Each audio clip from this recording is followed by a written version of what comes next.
I always knew I was adopted. My father, James Richardson, never hid that fact from me. What my sister Catherine didn't know was that being adopted wasn't the only secret in our family. I'm Emma Chin, and at 32, I became the CEO of Richardson Global Enterprises, a fact that sent my sister into a very public meltdown. But let me start from the beginning. Dad adopted me when I was 6 after my biological parents died in a car accident in Hong Kong. He was there closing a business deal and visited the orphanage as part of his charitable works. Something about the quiet Asian girl reading advanced mathematics books in the corner caught his attention. 3 months later, I had a new home, a new sister, and a father who saw something in me that would change both our lives. Catherine, 2 years older than me, never accepted my presence. Where Dad saw potential, she saw competition. While I was diving into business books and learning about investments, she was focused on being the perfect socialite, the natural heir to the Richardson name. Blood will always matter more than paper, she'd say when Dad wasn't around. What none of them knew was that Dad had been preparing me to take over his company since I was 12. Those weren't just casual conversations about business over breakfast. They were carefully planned lessons. The summer internships weren't just to keep me busy. They were training grounds. By the time I finished my MBA, I knew every aspect of Richardson Global Enterprises intimately. Dad kept my training secret, not out of shame, but strategy. The business world is like a chess game, Emma, he'd tell me. The best moves are the ones your opponents don't see coming. Catherine married Trevor Williams, heir to a banking fortune, in what society pages called the merger of the decade. The fact that Trevor's bank was secretly struggling under bad investments wasn't public knowledge yet. But Dad and I knew. We'd been quietly buying up their debt through shell companies for months. When Dad was diagnosed with pancreatic cancer, he called me to his study one night. "It's time," he said, handing me a thick envelope. "Everything's prepared. Just remember what I taught you. Patience is the deadliest weapon in business." He died 3 weeks later. The funeral was exactly as Catherine wanted it, lavish, public, and designed to emphasize her position as the grieving daughter. I sat quietly in the back, as she'd instructed. "No need to confuse people about your place in the family," she'd said with a cold smile. After the service, during the reception at our family estate, Catherine made her move. She clinked her glass for attention, her black designer dress perfectly coordinating with her crocodile tears.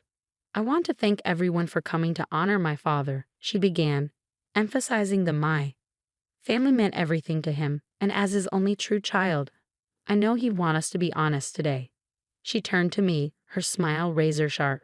"Emma, dear, I think it's time we stopped pretending. You were a charity case, a tax write-off Dad's accountant suggested. You're not real family, and it's time for you to go."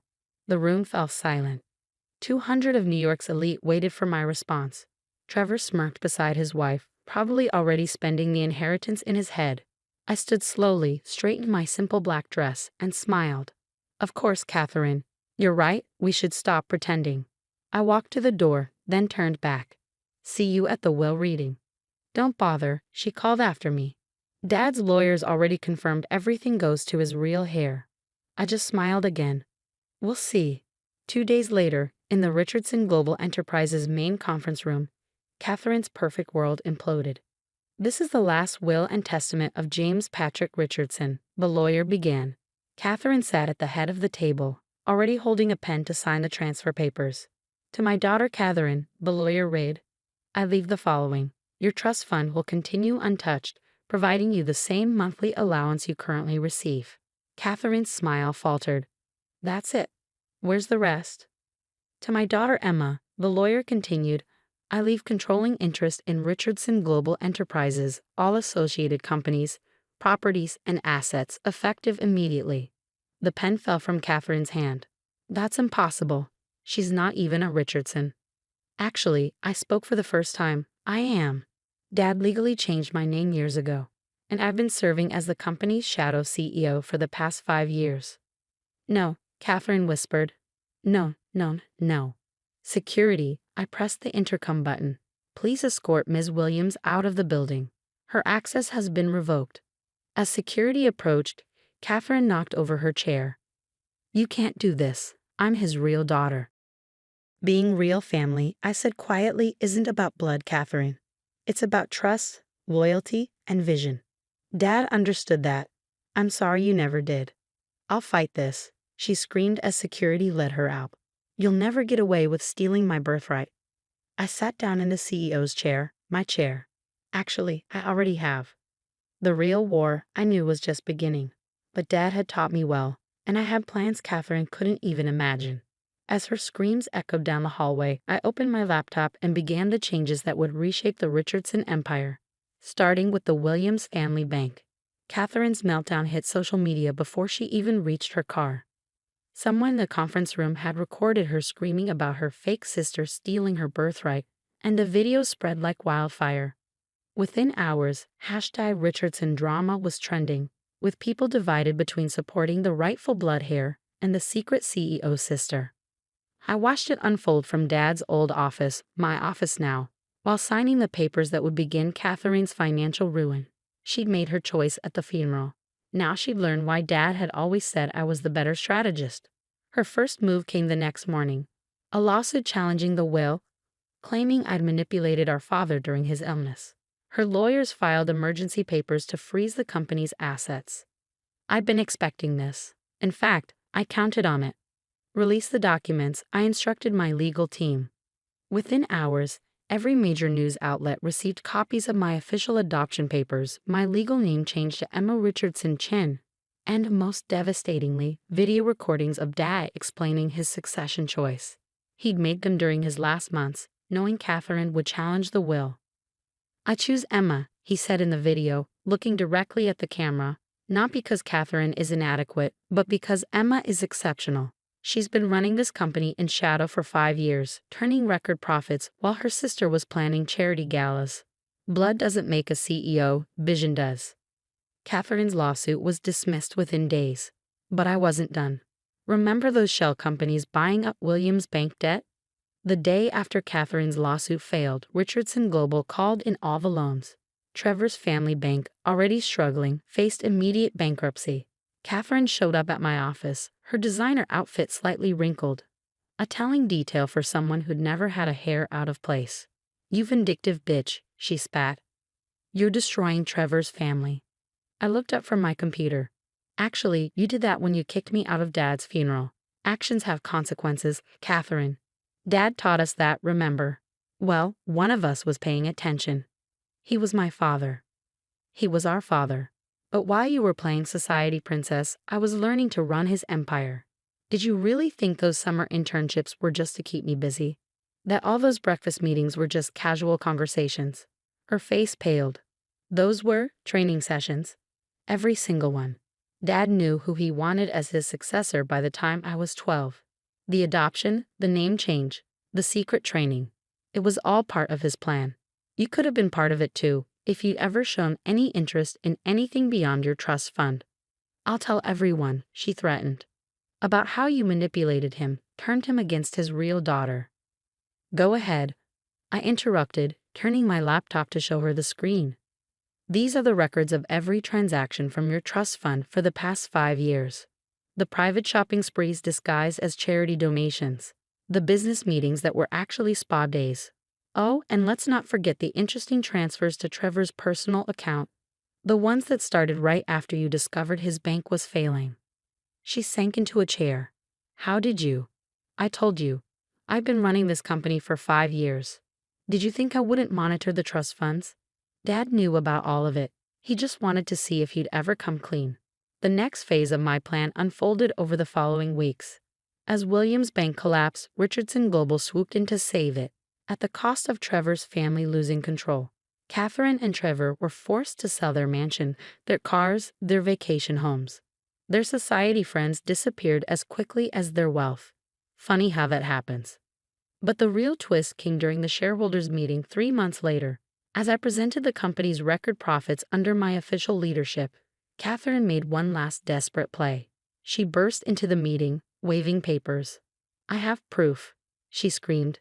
"Proof that she's been manipulating company funds." Security moved to remove her, but I held up my hand. Let her speak. The documents she'd brought were actually plans I'd leaked through a carefully chosen channel, plans showing massive transfers of company funds. What Catherine hadn't realized was that they were records of her own embezzlement, done through proxy accounts she thought were untraceable. These transfers, she announced triumphantly, prove that Emma has been stealing from the company. Interesting, I replied calmly, because those transfers align perfectly with deposits made to these accounts. I projected a new set of documents on the screen. Accounts registered to Catherine Williams and Trevor Williams. The room erupted in chaos. Catherine's face went from triumphant to horrified as she realized she'd just publicly implicated herself in financial fraud.